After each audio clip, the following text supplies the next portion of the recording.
नीलू की कथा उसकी माँ की कथा से इस प्रकार जुड़ी है कि एक के बिना दूसरी अपूर्ण रह जाती है।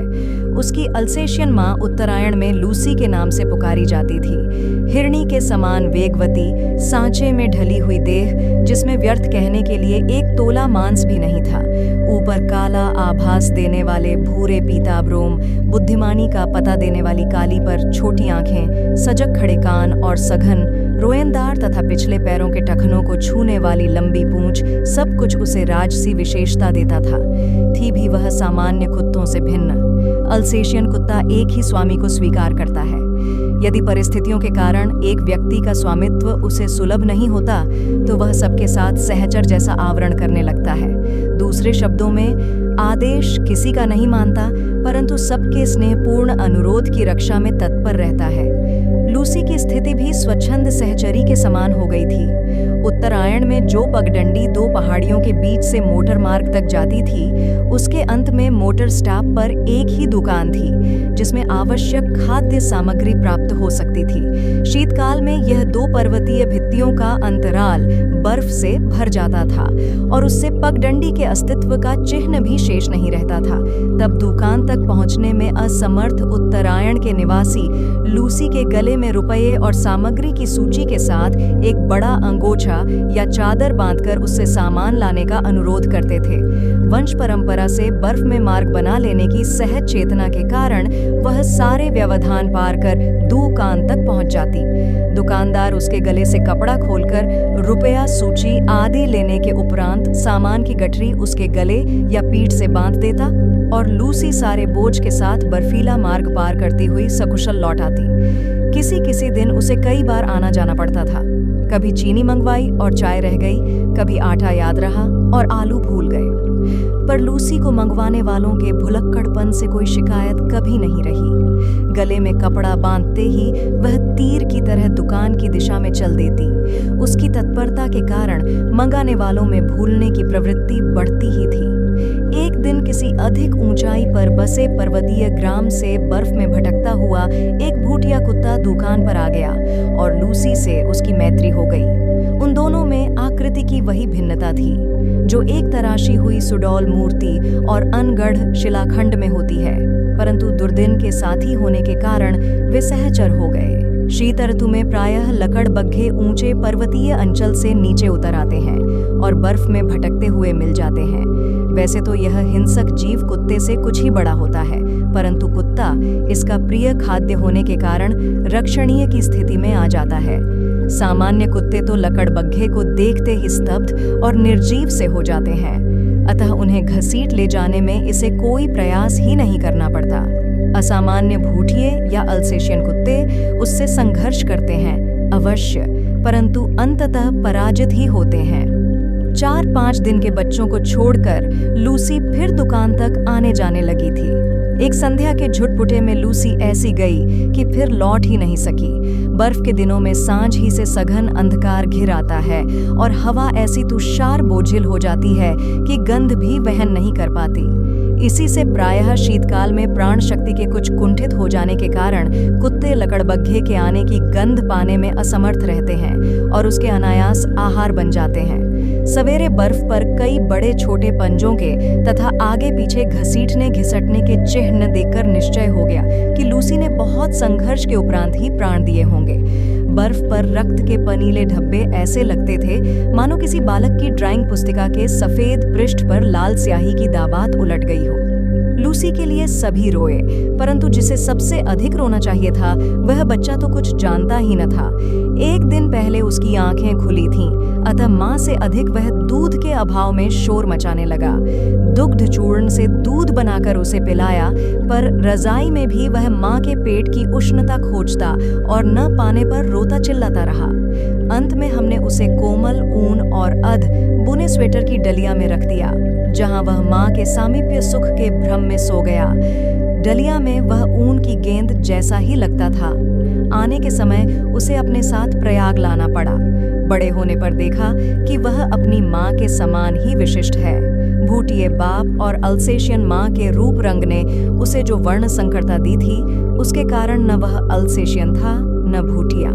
रोमों के भूरे, पीले और काले रंगों के सम्मिश्रण से जो रंग बना था वह एक विशेष प्रकार का ध्रिपछाही हो गया था।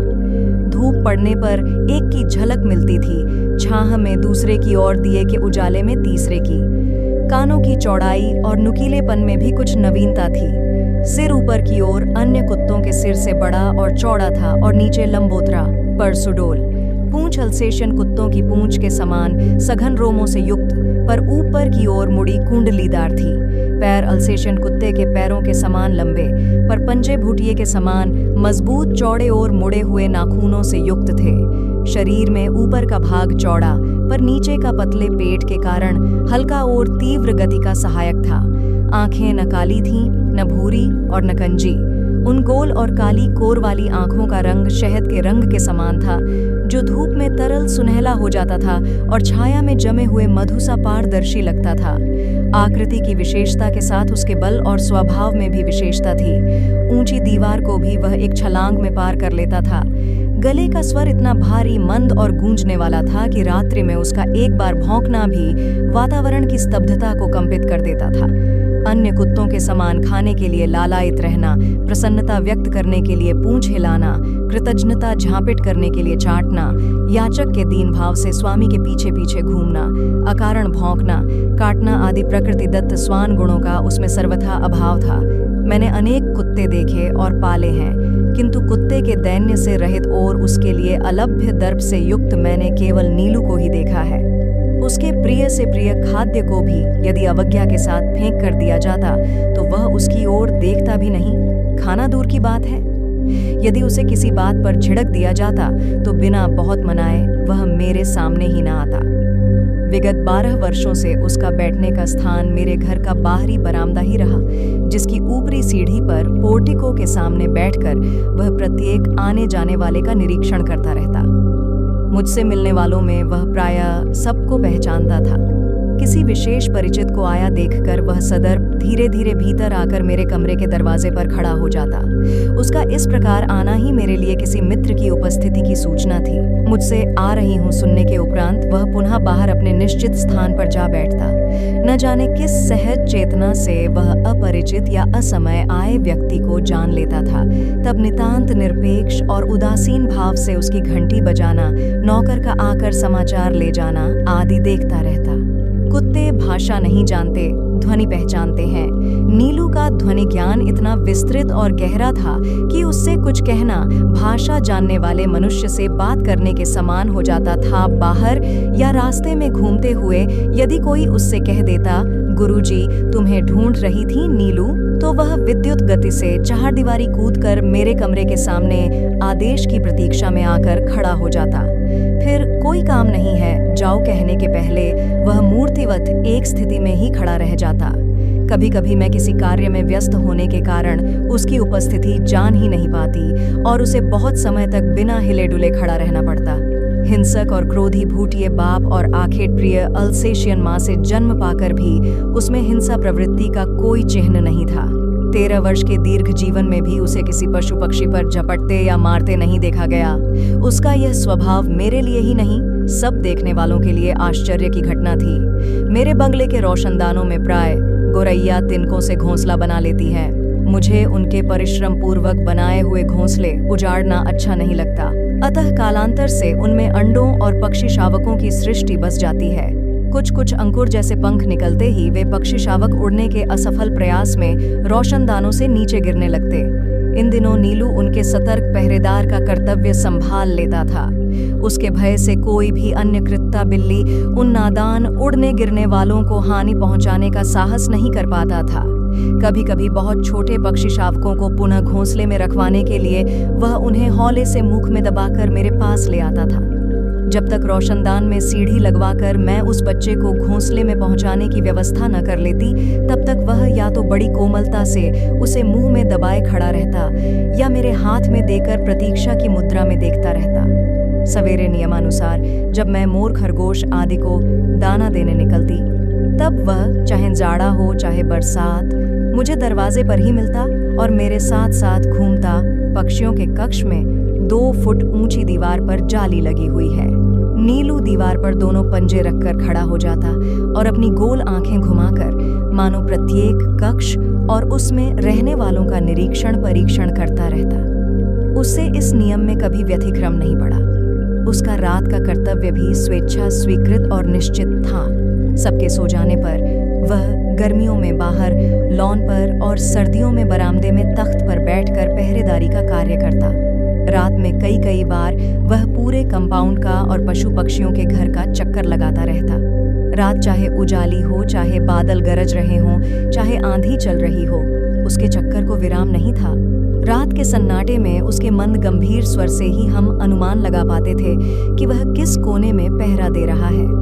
खरगोश घरती के भीतर सुरंग जैसे लंबे और दोनों ओर द्वार वाले बिल खोद लेते हैं। एक रात मेरे खरगोश बिल खोदते खोदते पड़ोस के दूसरे कंपाउंड में जा निकले और उनमें से कई जो इस अभियान में अगुआ थे, जंगली बिल्ले द्वारा क्षत विक्षत कर दिए गए। सुरंग से बाहर आने वालों का जो हाल होता है, उससे भीतर रहने वाले अनजान रहते हैं। अतः एक के पीछे एक निकलते हुए खरगोशों में सभी को मारजारी या श्रृंगाल का आहार बन जाना पड़ता।